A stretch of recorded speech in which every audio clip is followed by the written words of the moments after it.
3, 2, 1. Hello, and welcome to the Fighting Moose Podcast. I'm your host and narrator, Jason Hendrickson. This is a podcast where I retell stories, some fictional and some historical, that can be enjoyed by people of all ages. We are now only a few days away until Christmas, and about 10 days until the New Year. That's crazy. It seems like just yesterday we were celebrating the coming of 2025, and here we are, celebrating the coming of 2026. It dawned on me when I was at the grocery store, and I saw the New Year celebration items, and like I said, that's when it dawned on me that we are so close. It has been a pleasure being with you for 2025, and I look forward to what will come in 2026. Now, let's turn to today's story. I hope you enjoy. Let's begin. Liftoff. We have a liftoff.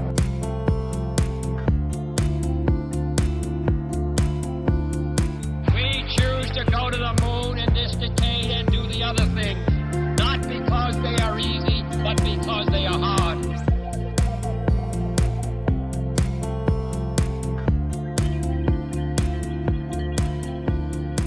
Chapter 17. Tuk-Tu and Aklak Have a Secret.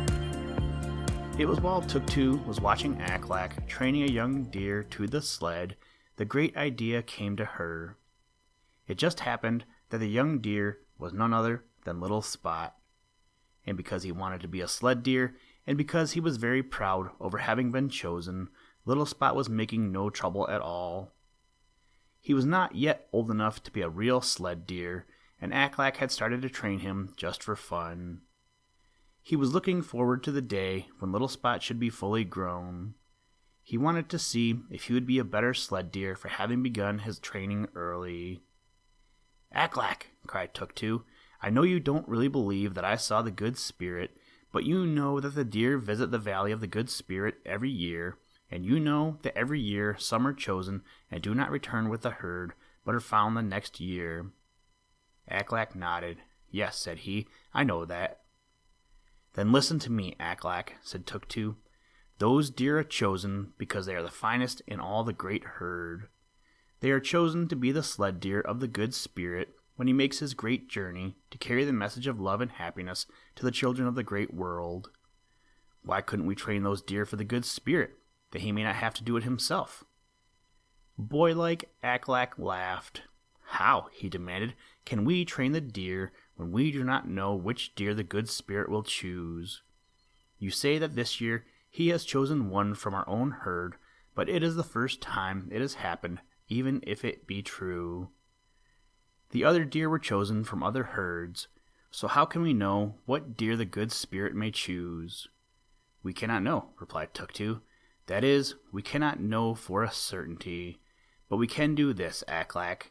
We can pick out the finest and the handsomest, the swiftest and the strongest of the deer in our herd, and we can train them. I mean, you can train them, Aklak, and perhaps I can help a little. Then, perhaps, when the herd visits the Valley of the Good Spirit next summer, he will discover that these deer are already trained. I just know that he will know. Just think, Aklak, how wonderful it would be to help Santa, the Good Spirit." Now Tuk-Tu's thought was all of helping the Good Spirit, but Aklak, though he thought of this, was more selfish in his thoughts, though he said nothing to Tuk-Tu. To himself he thought, if Tuk-Tu should be right, and the Good Spirit should choose the deer I have trained, it would be the first time that all the magic deer have been chosen from one herd. If the owner of one or two chosen by the Good Spirit is blessed, how much greater would the blessing be if the 8 deer should be chosen from one herd? The more Aklak thought over Tuk-Tu's plan, the better it seemed to him. So, a few days later, when they were out together, he promised to try it.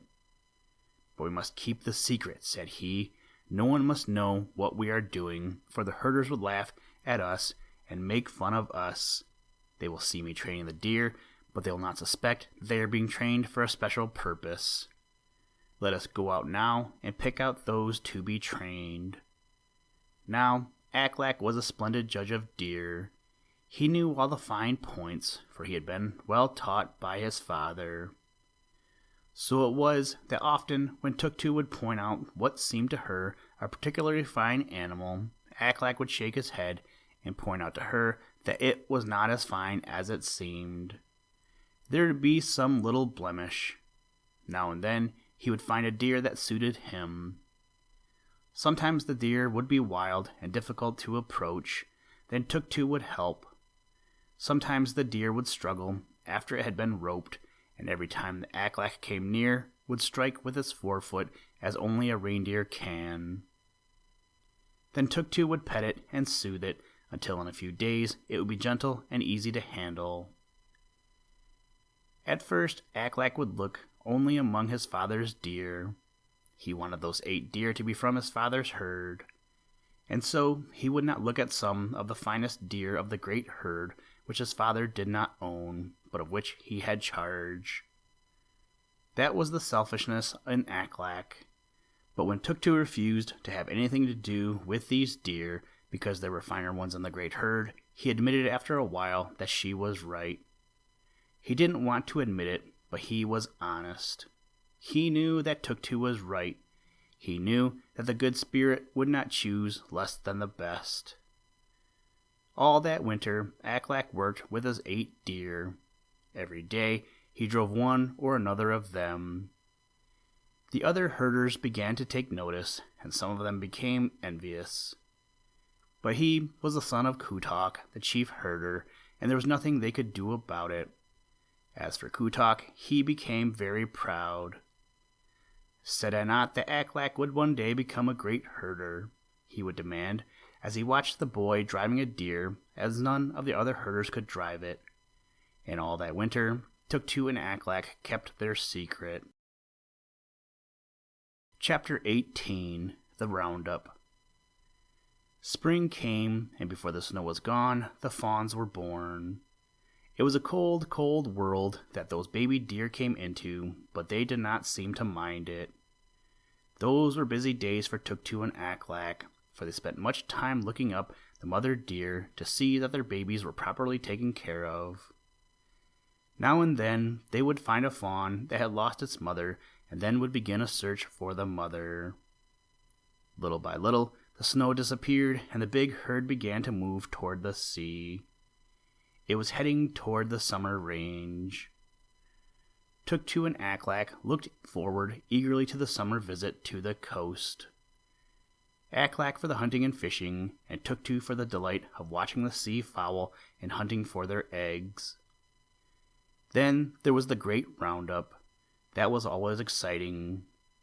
Tuk-Tuk took no part in it, but Aklak was big enough now to help.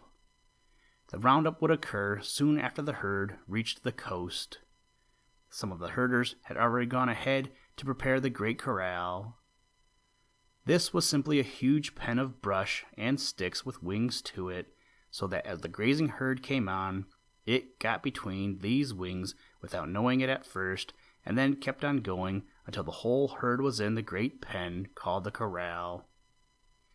The herders would follow and shut them in. The families of the herders who had gone ahead were taken with them, so that the camp was made and everything ready before the arrival of the deer. The latter had not been driven, but had been allowed to take their own time, grazing as they went. But they too were eager to get to the shore, and so they had moved forward quite rapidly. One morning, Aklak came hurrying in with word that the great herd was approaching. Everybody went out to see the roundup, and to help by seeing that none of the deer were allowed to get outside of the wings of the corral. The leaders of the big herd unsuspiciously came up over the brow of a little hill. It was beyond this hill that the great corral had been built, so that the deer would not see it until they were over the hill. At first the herd was widely spread, but as they came within the wings of the great corral, the fences forced them nearer together, until as they entered the corral, they were closely packed. Once inside, they began to mill, which is, as you know, to go around and around. It was a wonderful sight. It would have been still more wonderful had they had their antlers, but these had been shed, and the new ones had but just started. On the farther side of the corral was a gateway opening into a very narrow passage, which grew narrower and narrower until it was just wide enough for one deer to pass through. Into this, the herders turned the milling animals as fast as they could be handled. As the deer came through this narrow passage, they were counted and the earmarks were noted. Of course, there were the earmarks of several owners in that great herd, and each kept a record of the deer bearing his earmark as they came through this narrow passage called the chute. The fawns going through with their mothers were roped as they came out of the chute and earmarked, each one being given the earmark of its mother. It was very exciting.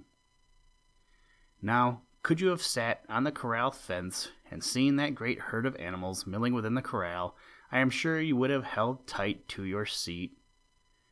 You would have been quite sure that no one could go down inside without being trampled to death.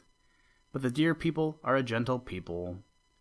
More than once, Tuk-Tu and Aklak, wishing to be on the other side of the corral, walked right through the herd, the deer making way for them as they walked. Perhaps you can guess how eagerly Tuk-Tu watched to see if Speedfoot, that deer of her father's, which she was sure the Good Spirit had chosen, would appear in the herd. She was sure he wouldn't, but there would be no convincing Aklak until the last deer had passed through the chute. Aklak was so busy helping in the marking of the unmarked deer that he could not watch all the deer that passed through, but you may be sure he kept as good a watch as he could. At last the roundup was over. All the fawns had been earmarked, each owner had counted his deer and knew just how much his herd had increased. As soon as there was a chance, Tuk-Tu whispered in Aklak's ear, "I told you Speedfoot was not in the herd. Wait now until the herd moves up to the Valley of the Good Spirit, and you will find him there." Of course, Kutok had been watching for that particular deer. It had been the pride of his heart the year before, and its disappearance had worried him. He had thought that somehow it might have been overlooked on the winter grazing grounds, but when the roundup was over, he knew that the animal was not in the herd. Then he was torn between fear and hope. His fear was that the animal had strayed from the herd and been killed by wolves. His hope was... I do not have to tell you what his hope was. It was that this summer they would find Speedfoot bearing the earmarks of the Good Spirit. To Kutok and Aklak it was merely a hope, but to Tuk-Tu it was a certainty. She hadn't the least shadow of doubt, and her heart sang for joy.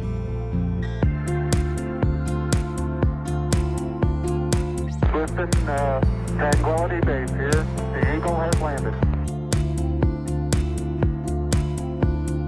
That's one small step for man, one giant leap for mankind.